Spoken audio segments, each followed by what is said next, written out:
할렐루야. 여러분 사랑합니다. 사랑합니다.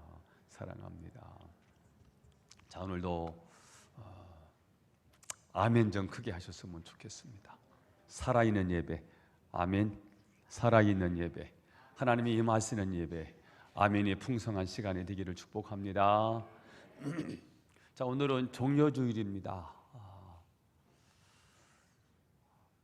3년의 사역을 마치시고 십자가에 못 박히시기 위해서 예루살렘으로 들어오시는 날입니다. 들어오실 때 이분이 정치적인 메시아인 줄 알고 수많은 무리들이 종려나무 가지를 꺾어서 흔들면서 호산나 다윗의 이름으로 오시는 이여, 메시아가 왔다는 거예요. 그래서 그분이 오시면 로마 정부를 무너뜨리고 예수님의 정부를 세울 것을 기대하고 환호하고 박수를 치고 환영을 했던 그 무리들, 그 무리들이 바로 오늘 예수님을 찬양하고 경배한 날이거든요. 그래서 그날을 종려나무 가지를 꺾어서 흔들었다고 해서 종려주일 이렇게 부르고요. 오늘부터 본격적으로 예수님의 고난을 묵상하는 고난 주간이 시작되는 고난주일입니다. 예수님의 십자가와 예수님의 고난을 묵상하면서 예수님이 가신 그 길을 이해하고 예수님이 십자가에 동참하는 주간이거든요. 그래서 금식도 하고요, 기도도 많이 하고요, 경건하게 거룩하게 보내는 일주일, 그 기간을 고난 주간이라고 말합니다. 자, 예수님은 불법적으로 체포되셨고요, 그리고 불법적으로 빌라도 법정에서 재판을 받으시고 사형 온도를 받으셨어요. 그리고 십자가를 지고 저 골고다에 올라가셔서 못 박히시고 매달려 계십니다. 보통 건강한 사람이 이 십자가에 매달리면 많게는 일주일 동안 생명이 붙어 있기도 했다는 거예요. 자, 그런데 예수님은 너무 지치셨고요, 너무 허약하셔서 십자가에 매달린 지 6시간 만에 운명을 하세요. 성경은 이 예수님의 십자가 사건을 아주 자세하고 소상하게 기록을 해 놓습니다. 사복음서가 동일하게 구체적으로 예수님의 십자가 사건을 그려놔요. 이유가 뭘까요? 이 십자가 사건은 역사적인 사건이라는 거지요. 십자가의 죽음은 이 세상에서 가장 치욕스러운 죽음이고요, 십자가의 죽음은 가장 참혹하고 고통스럽고 견딜 수 없는, 치가 떨리게 하는 죽음이 바로 이 십자가의 죽음입니다. 자, 그러면 왜 예수님은 이 참혹한 십자가를 져야만 했을까? 이 고통스러운 십자가를, 비참한 십자가를 예수님은 지셔야 했을까? 어떤 사람은 예수님이 탁월한 지도력을 발휘하셨기 때문에 많은 사람들에게 시기와 질투를 받아서 죽음을 당했다 하는 사람이 있는가 하면, 정치적으로 굉장히 위협적인 존재가 되어서 정치범으로 몰아서 예수님을 십자가 처형을 했다라고 역사가들이 말하기도 합니다. 그러나 여러분, 예수님은 정치 활동을 한 적이 없어요. 정치적인 발언을 한 적이 없어요. 그러므로 예수님은 정치적으로 처형된 게 아닙니다. 그러면 예수님은 왜 이 참혹한 십자가를 져야 했을까요? 그것은 바로 나의 죄 때문입니다. 저와 여러분의 죄 때문입니다. 그만큼 우리의 죄는 용서되는 것이 어렵다는 거예요. 자, 오늘은 제가 3가지 말씀을 드릴 거예요. 첫 번째, 예수님이 비참하게 죽으실 만큼 우리가 지은 죄는 도대체 뭘까? 왜 예수님은 십자가에 그렇게 비참하게 죽으셔야 했을까? 우리 죄 때문이라면 예수님이 죽으실 만큼 우리의 죄가 얼만큼 큰데 우리 죄가 도대체 무엇이기에 우리 주님은 그렇게 죽으셔야 했을까? 답을 드려요. 하나님을 떠나 하나님을 하나님으로 섬기지 않는 죄, 이게 가장 큰 죄라는 거예요. 원래 하나님이 우리를 어떻게 만드셨지요? 하나님과 함께 살도록 만드셨어요. 이게 창조의 원리예요. 물고기는 물에서 살아라. 이게 원리예요. 물고기는 물에서 살아야 되는데 원리를 무시하고 물 밖에 나오면 죽어요. 나무는 땅에 뿌리를 박아야 돼. 뽑히면 그 나무는 죽어. 그러면 사람은 다른 생명체와 달리 사람은 하나님과 함께 살아야 돼. 그래서 하나님의 형상대로 지음을 받은 거예요.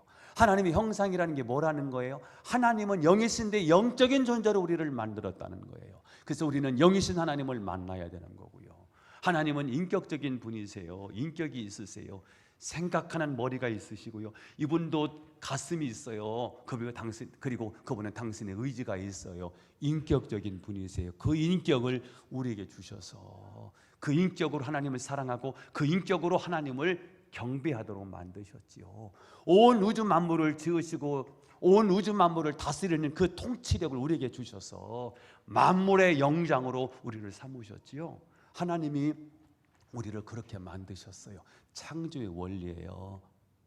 하나님과 함께 살도록요. 물고기가 물을 떠나면 죽듯이 인간은 하나님을 떠나면 죽는 존재로 그렇게 만들었어요. 그게 창조의 원리예요. 하나님과 함께 살아야 되는데 하나님을 떠났어요. 그리고 하나님으로 섬기지 않고 하나님으로 섬기지 않은 죄요. 이게 가장 커요.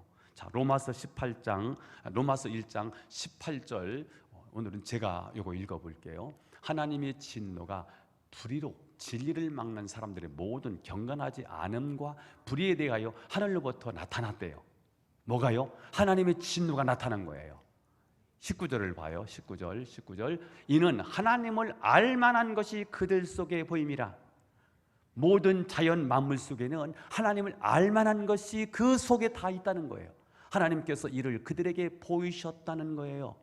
여러분, 자연 만물 속에는요 하나님이 지으신 것들이 느껴져요. 들에 핀 한 송이의 꽃을 보세요. 내가 키운 게 아니에요. 내가 가꾼 게 아니에요. 내가 씨를 뿌린 게 아니에요. 지가 자란 거예요. 그래서 들판을 아름답게 만들어요. 누가 하신 걸까요? 하나님이 하신 거예요. 하늘에 나는 새를 보세요. 내가 가꾸지 않았어요. 내가 기르지 않았어요. 지들이 날아다니면서 먹을 걸 찾고 새끼 낳고 또다시 그렇게 살아요. 누가 하시는 걸까요? 하나님이 하시는 거예요. 여러분, 우주 전체를 보세요. 이 지구가요 돌아요. 하루에 몇 번 돌죠? 지구가 스스로 자전한대요. 돈대. 하루에 몇 번? 한 번 돌아. 1년은 몇 바퀴 돌아요? 아유, 얘기 좀 해봐요. 1년에 몇 바퀴 돌아? 365번을 돈다는 거예요. 시속이 얼마인가 했더니 시속이 1667km를 달려요. 그러면 초속으로는 얼만큼 다니나? 똑딱 1초 사이에 460m를 날아가요. 그렇게 도는 거예요. 만약에 이 지구가 딱 멈추면 어떻게 될까요? 우리는 460m로 날아가겠지요. 460m로 날아가겠지요. 그러면 이 건물들이 존재할까요? 다 무너지겠지요. 다 날아다니면서 모든 생명체를 다 죽이겠지요. 여러분, 이 끔찍한 일이 일어나지 않는 이유가 뭐예요? 운행하는 자가 있는 거예요. 우주의 세계는 어마어마한데 이 어마어마한 세계를 누가 만드셨을까요? 자연이요? 우연히? 그냥? 그런 일이 어디 있습니까? 그렇게 자연이 어쩌다가 그냥 이루어진 일이 왜 이렇게 질서가 정확할까요? 우주 세계 밖에 계신 조물주 하나님이 온 우주를 창조하시고 이 지구 우주 만물을 운행하시기 때문에 가능한 줄 믿어지면 아멘. 그렇죠. 그래서 우리는 이 우주 세계를 보든 자연 세계를 보면 하나님이 살아계신 걸 안다는 거예요. 그 다음에 본문 또 읽어보겠어요. 창세로부터 그의 보이지 아니하는 것들 곧 그의 영원하신 능력 신성이 그가 만드신 만물에 분명히 보여 알려졌나니 그러므로 그들이 핑계하지 못할지니라. 모든 인간은 자연 만물을 봐도 만물을 지으신 하나님을 알 수가 있다는 거예요. 자, 그런데 인간이 어떻게 했는지 1장 21절을 보아요. 21절 하나님을 알되 하나님 알게 됐어요. 자연 만물을 보니까 하나님이 느껴져요, 안 느껴져요? 느껴지지요. 그런데 하나님을 영원롭게도 아니하고 감사하지도 아니하고 오히려 그 생각이 허망하여지고 미련한 마음이 어두워졌어요. 22절이에요. 22절 스스로 지혜 있다나 어리석게 되었어요. 23절 썩어지지 아니하는 하나님의 영광을 썩어지지 아니하는 하나님의 영광을 썩어질 사람의 형상, 썩어질 새 형상, 썩어질 짐승의 형상, 기어다니는 동물의 모양으로 우상을 만들어서 섬겼다는 거예요. 하나님을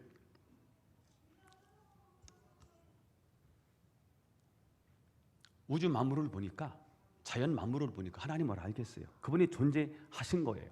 그분이 살아계신 게 맞아요. 그분이 온 우주 만물을 통치하시고 다스리시는 게 맞아요. 그 하나님을 하나님으로 대우하지 아니하고 썩어질 우상을 하나님처럼 경배했다는 거예요. 내가 하나님이에요. 돈이 하나님이에요. 그렇게 섬겼대요. 그래서 하나님의 존재를 완전히 무시해버리고 하나님에게 감사하지도 아니하고 하나님께 경배하지도 아니하고 하나님을 영원롭게도 하지 않았다는 거예요. 그 결과를 보겠어요. 1장 28절이에요.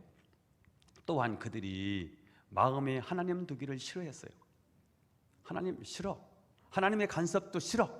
내 마음대로 내 욕심대로 살고 싶은 거예요. 그래서 하나님께서 그들을 그 상실한 마음대로 내버려 두셨어요. 여러분, 부모가 참고 참다가요, 그래 네 마음대로 해, 이거 버리는 거예요. 이게 육이에요. 하나님이 육이요. 참고 참았는데요 못 돌아오지요. 그럼 하나님 버리세요. 나이아가라 폭포가요, 처음부터 폭포는 아니에요. 호수가 있어요. 그래서 선을 쳐놔요. 여기 넘어오면 나이아가라 폭포에 빨려 들어가요. 그건 어쩔 수 없어요. 이게 복이에요. 이게 하나님 육이에요. 상실한 마음대로 내버려두사 합당하지 못한 일을 하게 하셨어요. 여러분, 합당하지 못한 일이 그냥 이루어진 게 아니고요, 하나님 두기를 마음이 하나님 두기를 싫어했더니 하나님이 유기했어요. 그랬더니 어떤 현상이 나타나요? 합당하지 못한 짓을 하고 사는 거예요. 이제부터 나오는 그 못된 짓을요, 여러분, 여기에서 여러분이 관계가 없는 것이 몇 개인가를 한번 찾아보는 거예요. 29절 시작. 모든 불의, 추하, 탐욕, 악의가 가득한 자요, 시기, 살인, 분쟁, 시기, 악독이 가득한 자요, 수군수군하는 자요. 자, 여기 보니까 여기서 여러분 뺄 만한 게 몇 개가 있어요? 이건 뺄 수 있다 싶은 게 있어요? 살인, 마음속에 죽이고 싶은 사람이 있죠. 그것도 살인이라는데. 그 다음 30절을 봐요. 30절 시작. 비방하는 자요, 하나님께서 미워하시는 자요, 능욕하는 자요, 교만한 자요, 자랑하는 자요, 악을 도모하는 자요, 부모를 거역하는 자요. 여기서 뺄 만한 게 뭐가 있어요? 아, 부모 거역하는 건 내가 안 했지. 그 다음에 또 31절 시작. 우매한 자요, 배악하는 자요, 무정한 자요, 무자비한 자라. 마지막 32절 시작. 그들이 이 같은 일을 행하는 자는 사형에 해당한다고 하나님께서 정하심을 알고도 자기들만 행할 뿐 아니라 또한 그런 일을 행하는 자들을 옳다 하느니라. 언행심사가 다 악하다는 거예요. 생각하는 거, 말하는 거, 행동하는 것, 그 어느 것 하나 하나님 앞에 선한 것이 없게 됐습니다. 다 지우고 싶은데요, 하나도 내 스스로 지워낼 수 없어요. 죄인이에요. 언행심사가 다 악해. 이게 하나님 앞에 서 있는 우리들의 모습인 거지요. 혹시 죄인이라는 말이 듣기 싫습니까? 왜요? 죄인이기 때문일 거예요. 키가 작으면 키가 작다는 말을 듣기가 싫어요? 얼굴이 안 되는데 얼굴 추남이라고 하니까 그것도 듣기가 싫어요? 그러나 죄 문제를 해결한 사람은 죄에 대한 이야기를 할 때 감격합니다. 죄의 문제가 해결됐기 때문입니다. 만일 어떤 함으로 시한부 생명 선고를 받았는데 기적적으로 완치됐다면 그는 암에 대한 이야기가 나올 때마다 기뻐하며 감격할 것입니다. 왜요? 암에서 해방되었기 때문입니다. 그러나 암 소리가 나오기만 하면 벌벌 떤다면 어쩌면 그 사람은 암병에 걸려있는 사람인지 몰라요. 마찬가지로 죄를 이야기하는데 듣기 싫어하는 사람은 진짜 죄인일 것입니다. 문제는 죄의 대가입니다. 죄의 대가는 무엇인지 로마서 6장 23절을 읽어요. 시작. 죄의 싹은 사망이요 하나님의 은사는 그리스도 예수 우리 주 안에 있는 영생이니라. 죄인은 죽습니다. 제가 여러분 단언코 오늘 이 자리에서 예언 하나 합니다. 여러분 죽을 거예요. 여러분 다 죽을 거예요. 저도 죽어요. 왜 죽을까요? 죄인이기 때문에 죽습니다. 죄의 대가는 죽음이라고 하나님이 설정해 놓았기 때문입니다. 하나님이 죄를 지은 아담과 하와에게 반드시 죽는다고 말씀을 하셨습니다. 그런데 이 죽음에는 세 가지 죽음이 있다는 사실을 아셔야 돼요. 첫 번째 죽음은 영적인 죽음이에요. 두 번째 죽음은 육체적인 죽음이고요. 세 번째 죽음은 영원한 죽음인데, 죽음은 한마디로 말하면 분리인 거예요. 분리되는 거예요. 영적인 죽음은 하나님과 나 사이에 분리되는 거예요. 이걸 영적인 죽음이라고 말해요.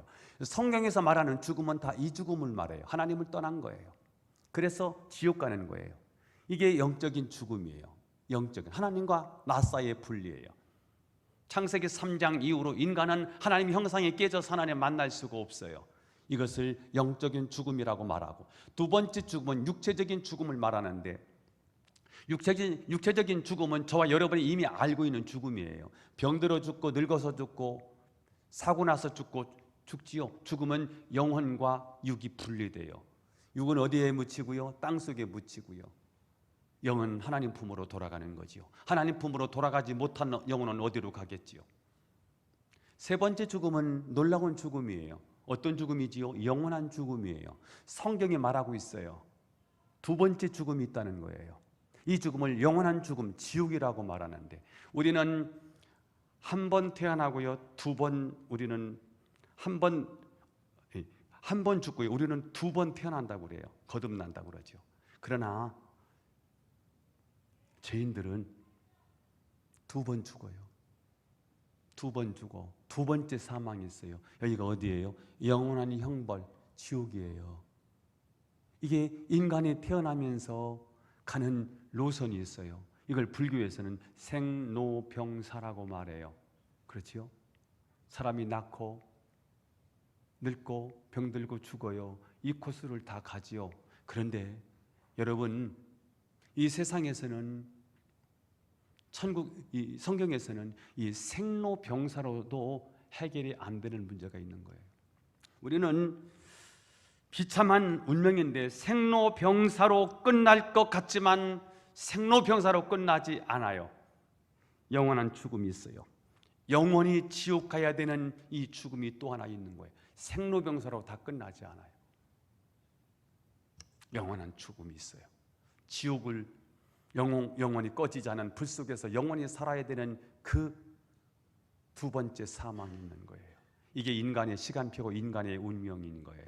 자, 그런데 놀라운 사실은 지옥 갈 수밖에 없는 인생, 세 가지 죽음을 다 경험하고 영원한 지옥, 영원한 형벌에 들어가야 할 인간을 위하여 하나님이 당신의 사랑하는 독생자를 우리에게 보내주셨다는 거예요. 그래서 오늘 두 번째 이야기를 넘어가는 거예요. 자, 예수님이 우리 죄를 대신해서 죽으심으로, 대속물이 되어주심으로 죽음의 문제가 해결되었다는 거예요. 이게 뭐예요? 이게 복음이에요. 복음이 뭐예요? 굿뉴스예요. 좋은 소식이에요. 기쁜 소식이에요. 여러분, 이거보다 더 좋은 소식이 어디 있을까요? 지옥 가는데 천국 간 거예요. 최고의 소식이죠. 죽어야 되는데 산 거예요. 사형 그랬는데 사면된 거예요. 이거보다 더 기쁜 소식이 어디 있을까요? 오늘 본문이 그 이야기를 해주고 있지요. 읽어보겠습니다. 본문 시작. 인자가 온 것은 섬김을 받으려 함이 아니라 도리어 섬기려 하고 자기 목숨을 많은 사람의 대속물로 주려 함이니라. 자기 목숨을 많은 사람의 대속물로 주려 함이라. 자기 목숨을 많은 사람을 위해서 대신 죽어 주신다는 거지요. 자기 목숨을, 인류의 죄값을 다 치르고 당신이 대신 죽으신다는 거지요. 누구를 위해서 예수님이 죽으신다는 거지요? 죄인을 위해서요. 나를 위해서요. 예수님은 죄인을 위해서 죽으시기 위하여 이 땅에 오셨습니다. 여러분, 누구도 남을 위해서 죽는 일은 이게 어려운 거죠. 누군가를 위해서 죽는 거 이거 못하는 일이죠. 가끔 나라를 위해서 죽는 사람이 있어요. 정의를 위해서, 공의를 위해서 죽는 사람도 있어요. 가끔 그런 일은 있어요. 그러나 죄인을 위해서 죽는 경우는 없을 거예요.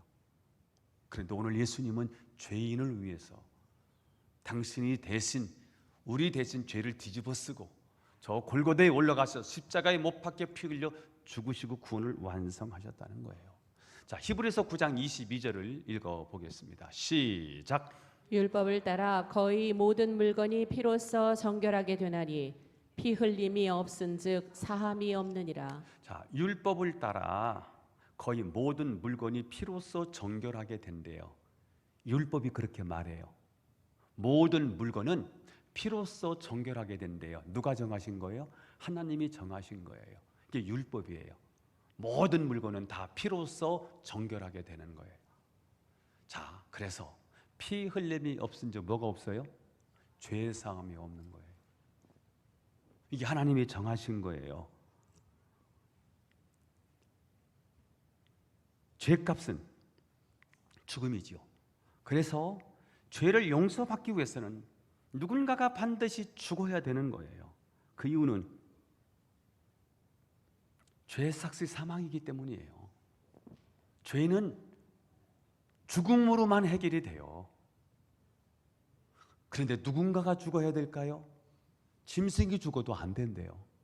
천사가 죽어도 안 되는 거예요. 우리의 죄를 용서하실 수 있는 분이 대가를 지불해야 돼요. 그러니까 그분은 하나님일 수밖에 없어요. 하나님이 하나님의 모습으로 오시면 인류가 멸망하겠지요. 지구보다 크신, 우주보다 크신 하나님이 이 지구에 오시면 지구가 날아가겠죠.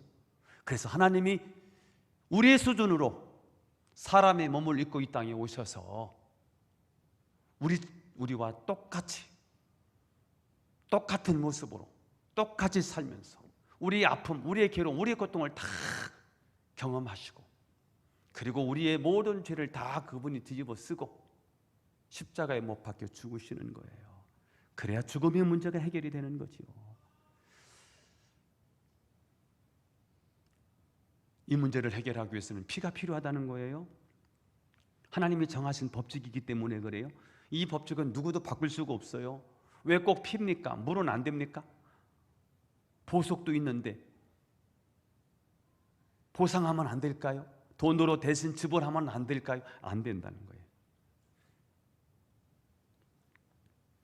피를 흘려야 된다는 거예요. 죄인입니까? 그럼 반드시 죽어야 돼요. 죄인입니까? 반드시 피를 흘려야 합니다. 이렇게 우리는 반드시 죽어야 하고 피를 흘려야 되는데 예수님이 우리를 위해서 자기 몸을 십자가에 맡기셨다는 거예요. 갈라디아서 3장 13절이 이렇게 표현하고 있거든요. 시작. 그리스도께서 우리를 위하여 저주를 받은 바 되사 율법의 저주에서 우리를 속량하셨으니 기록된 바 나무에 달린 자마다 저주 아래에 있는 자라 하였음이라. 사도 바울이 예수님이 죽음을 봤어요. 예수님이 십자가에 못 박혔어. 피가 낭자하고 가시면류관을 쓰고 양손 양발에 다 못이 박히고 매달린 거예요. 그 참혹한 광경을 사도 바울이죠. 사울이었을 때, 사울이라는 청년이 그 광경을 보았어요. 그때 그는 저 저주받았네. 저 사람 저주받아 죽는구나. 왜요? 신명기 21장인가에 보니까 기록된 바 나무에 달린 자마다 저주 아래 있는 자다라고 되어 있거든요. 그래서 나무에 달려 십자가에 달려 죽으시는 예수님의 광경을 보고 사울이 아이고 저 사람 저 젊은이 저주받아 죽었네. 저 하나님의 저주를 받았네. 이렇게 본 거예요. 그런데 사도 바울이 예수님을 만나고 부활의 주님을 만나고 거듭나서 예수님의 십자가 사건이 재해석되는 거예요. 아, 그리스도께서 우리를 위해서 저주를 받으신 거구나. 이 죽음은, 십자가에 매달린 이 죽음은 저주가 맞아. 하나님의 저주가 맞는데, 이 저주는 당신의 죄 때문에 저주를 받는 게 아니라 우리의 죄 때문에 율법의 저주에서 우리를 속량하시기 위하여 예수님이 스스로 저주를 받으셨구나, 이렇게 해석을 한 거예요. 죄인은 다 저주의 죽음을 당해야 되는데, 예수님의 죽음은 나의 죄값을 다 감당한 죽음이지요. 이 죽음은 내가 받을 저주와 심판을 대신 받으신 죽음입니다. 그리고 이 죽음은 내가 용서받을 수 있는 길을 열어준 죽음이에요. 얼마나 놀라운 죽음입니까? 여러분의 목숨을 파리 몇 마리와 바꿀 수 있을까요? 100마리 정도면 바꿀 수 있을까요? 1000마리 정도면 바꿀 수 있을까요? 100만 마리 정도면 바꿀 수 있을까요? 절대로 안 되죠. 아무리 많이 줘도 파리와 제 목숨과는 바꿀 수가 없는 거지요. 그렇습니다. 어떻게 사람과 파리를 바꿀 수 있겠습니까? 그러면 죄 없는 예수님 한 분과 죄인인 사람을 바꾸면 1대 몇 수로 바꿀 수 있을까요? 죄 없는 예수님 한 분을 죄 지은 사람 10명과 바꿀 수 있을까요? 100명과 바꿀 수 있을까요? 1000명과 바꿀 수 있을까요? 아무리 많이 주어도 죄인과 예수님의 생명과는 바꿀 수가 없어요. 왜 그럴까요? 죄인은 가치가 없어요. 죄인은 하나님 앞에 가치가 없어요. 죄인은 지옥의 땔감이거든요. 죄인은 심판받아야 마땅하고요, 불못에 던져져야 마땅하고, 지옥의 늪에 내던져야 마땅한 거거든요. 우리는 내 자신을 볼 때 대단한 존재처럼 보일 때가 있습니다. 조금 배움이 있으면 못 배운 사람 앞에 배움을 자랑하고 싶어요. 돈이 있으면 돈 없는 사람 앞에서 돈 자랑을 하고 싶어요. 지위가 있으면 그 지위를 가지고 밑에 있는 사람을 깔보고 싶어요. 이게 인간이지요. 옷을 예쁘게 차려입고 거울 앞에 서서 이리저리 자신을 쳐다보면서 한번 뽐을 내보지요. 그러다가 어디 가서 조금이라도 무시를 당하면 화가 나서 못 견딥니다. 네가 나를 무시해? 나를 업신여겨? 견디지를 못해요. 우리는 나라는 존재를 얼마나 크게 생각하는지 모릅니다. 사실은 우리 인간은 대단한 존재이기도 합니다. 그러나 죄 문제와 연계해 놓고 볼 때 인간은 하나님 앞에서 그저 파리보다 못한 존재입니다. 이사야서를 보니까 지렁이 같은 야곱아라고 말씀했더라고요. 그런 존재지요. 하나님의 의와 인간의 죄성 앞에서는요, 인간은 그런 존재에 지나지 않죠. 그러나 예수님은 전 인류의 죄를 감당하고도 남는 능력이 그분에게 있으십니다. 그분이 내 죄를 대신 짊어지시고 십자가에서 죽으셨다는 거예요. 그래서 우리에게는 놀라운 세계가 열린 것입니다. 어떤 세계가 열렸을까요? 로마서 5장 10절을 읽어보겠습니다. 시작.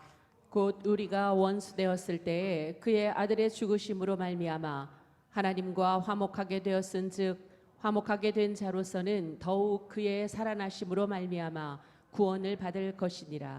자, 우리가 하나님과 원수 되었을 때 그리스도께서 우리를 위해 죽으심으로 하나님과의 우리 관계가 어떻게 되었다는 거지요? 원수의 관계가 화해의 관계가 되었고요, 부자 관계가 되었다는 거예요. 이제는 하나님을 누구라고 부를 수 있습니까? 아버지라고 부를 수가 있게 되었어요. 언제 봤다고 함부로 아버지라고 부릅니까? 옆집 아저씨한테 아버지라고 부르면 참 이상하지 않습니까? 그런데 우리는 하나님을 아버지로 부를 수 있습니다. 어떤 사람이 하나님을 아버지로 부를 수 있을까요? 예수님을 믿고 죄 용서 받은 사람만이 하나님을 아버지로 부를 수 있습니다. 어렸을 때 많이 가진 친구의 아빠가 나의 아버지였으면 좋겠다는 생각을 혹시 가졌던 분도 계실 거예요. 지위가 있든지 권세가 있는 어떤 옆집 아저씨가 나의 아버지였으면 좋겠다는 생각을 가지고 있었는지도 모르겠어요. 그러나 여러분, 우리 하늘 아버지는 어떤 분이신지 아십니까? 하늘의 권세, 땅의 권세를 가지신 분이세요. 그분이 저와 여러분이 하늘 아버지인 줄로 믿습니다. 자, 그러면 재용서받은 하나님의 자녀는 어떻게 살아야 될까? 마지막 마무리를 해보고 싶어요. 재용서받은 하나님의 자녀는 어떻게 살아야 할까? 구원의 기쁨과 감격 속에서 뭐로 살아가자고요? 감사로 살아가자고요. 다시 한번, 구원의 기쁨과 감격 속에서 어떻게?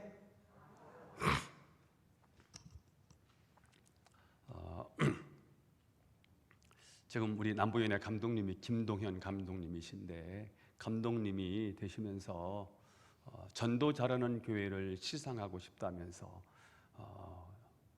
스타리아 7대를 내시겠대요.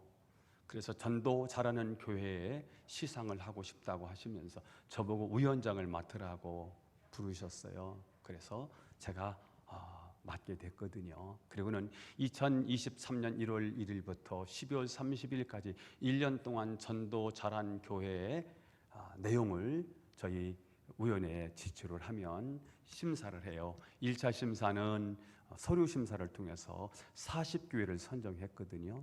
40등 안에 들어오면 무조건 200만 원이에요. 200만 원을 상금으로 타는 거예요. 그리고는 2차 심사를 통해서 20교회를 선정하려고 했는데, 2차 심사는 직접 본인들이 PPT 자료를 가지고 와서 이 발표를 10분을 하면서 심사위원들이 이렇게 세워졌어요. 그분들이 심사를 해서 20등까지를 가려내는데 동점이 나오면서 21교회가 선정이 됐습니다. 이 교회는 500만 원 이상, 스타리아는 12대, 7대라고 생각했는데 12대를 내게 됐고요. 그러면서 1,000만 원짜리 3교회, 500만 원짜리 5교회가 선정이 됐어요. 그래서 지난주 화요일 날 서광교에서 한 교회당 25명을 모시고 와서 내 표 하나 주고 상대편을 표를 던지면서 투표로 3차 결선의 결과가 발표가 됐는데 1등부터 21등이 발표가 된 거예요. 자, 그런데 이 결과를 놓고 13등이 문제인 거예요. 12등은 스타리아를 타서 너무 좋은데 13등은 1,000만 원인 거예요. 그리고 16등은 500만 원이고요. 어떤 분이 저한테 끝나고 나서 이만큼 카톡으로 문자를 보냈어요.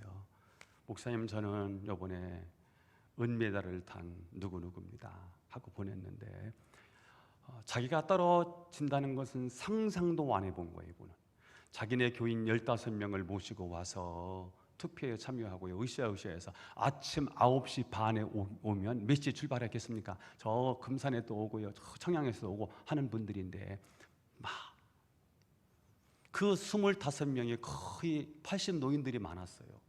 그런 분들이 투표한다고 오셨는데요, 그분들을 모시고 와서 결과가 스타리아라고 생각했는데 그분은 1,000만 원짜리를 탄 거예요. 너무 속상해서 하나님 앞에 기도했다는 거예요.